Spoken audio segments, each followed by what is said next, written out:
Welcome to today's Explainer. In a world that honestly often feels pretty chaotic, we're going to unpack a framework today that blends poetry, policy, and personal agency to help make sense of it all. It's called the Scenario Pot, and it was authored by Oluyomi Ola-David. We're going to take a really deliberate journey here, moving all the way from our daily micro choices to the macro transformations of entire nations. Right out of the gate, she hits us with this incredibly powerful thought. Same scenario, different people, varied paths. It's the perfect hook for her entire philosophy, really. She's reminding us that, hey, we can all start from the exact same point, facing the exact same circumstances, but our human agency, who we are and what we actually do, is always going to carve out vastly different outcomes. So here's our quick roadmap for today's Explainer. First, the Scenario Pot formula. Then, the power of perspective, followed by cultivating the elements. After that, we'll look at a vision for nations, move into the voice of gratitude, and finally, we'll learn about the author behind the insights. All right, let's jump right into section 1, the scenario pot formula, and start unpacking this equation. So, Leomi Ola-David uses this really cool, almost mathematical rhythm in her work. She consistently pairs a shared origin, which is the constant, with a unique variable to equal a diverse outcome. Think about water for a second. You could start with the exact same spring, right? But if you introduce different additives, suddenly you have a vast menu of completely varied drinks. Or take a fold housing different species. It ultimately yields varied products. The raw material just dictates the beginning. It's the variable that dictates the end. Moving on to section 2, let's look at the power of perspective at the micro level. It all starts right here with what she calls the same brain. This is her ultimate constant for us at the individual level. We literally all share this fundamental piece of human hardware. Biologically, structurally, it's the shared slate of human potential. But here's the catch. While the brain is our constant, the variable is how we actually apply it. How do you focus your attention? Those different uses directly dictate the varied value that gets created. She's directly linking our internal cognitive choices to our external worth and output in the world. And you've probably seen this play out practically in any boardroom or community meeting, right? We're often staring down the exact same problem, but when we bring different viewpoints to the table, we generate incredibly varied interventions. Diversity of thought isn't just some corporate buzzword here. She shows us it is the essential variable we absolutely need to generate actionable solutions. Okay, section 3. Now she shifts gears into cultivating the elements using this beautiful environmental metaphor. She brings up the same seed, which is the ultimate symbol of a shared starting point in nature. A seed is pure, unmanifested potential. If you hold two identical seeds in your hands, their inherent biological programming is a perfect constant.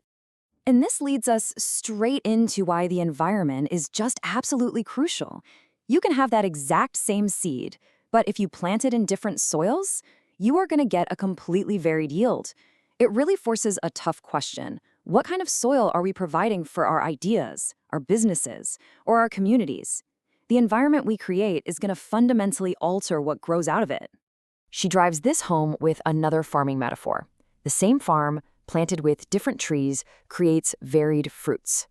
Even within the exact same boundaries or constraints, literally the same plot of land, diverse inputs create a much richer ecosystem.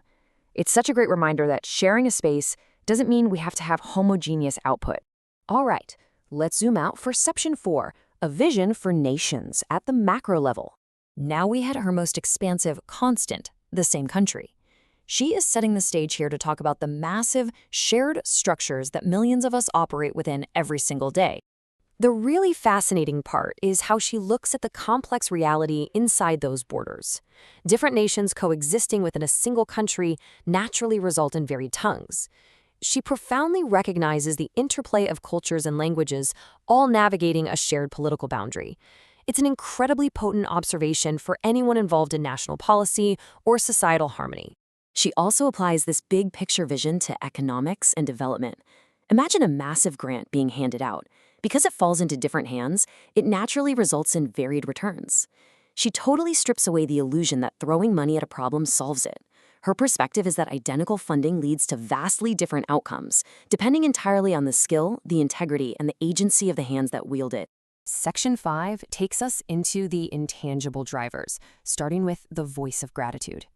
Listen to the active verbs she assigns to these intangible concepts. Gratitude listens, hope waits, history speaks. She doesn't view these as just passive emotions. They are active, living roles driving global transformation. When gratitude learns and mercy speaks, we actually create the conditions where an economy can truly reboot. She's painting this vivid picture where the moral and spiritual climate is just as vital to our shared future as the economic one. Finally, Section 6. Let's talk about the author behind these amazing insights, Oluyomi Ola David. As she tells us directly, she's a Nigerian who just deeply, deeply loves people. This isn't just some intellectual exercise for her. She is intensely and personally invested in driving global development and large-scale transformation. Her work is born from a place of real cultural pride and a genuine care for the future of humanity. She actually uses these very frameworks as practical, everyday tools. Her mission involves generating solutions, influencing policy and strategy, and providing clarity in a complex world. She also notes that her insights are deeply anchored in her spiritual worldview, relying on her Father God, whom she beautifully describes as the wheel within my wheels. Well, that brings us to the end of today's explainer, but I want to leave you with a question you really have to ask yourself. Oluyomi Ola David has shown us that the constants of life, our brains, our problems, our environments, they're merely the starting line. The outcome depends entirely on what we add to the mix. So in your own scenario pot of life and work, what unique variables are you adding to your constants to create a truly varied and valuable outcome? Thank you so much for exploring this with us today, and keep looking at the world with fresh eyes.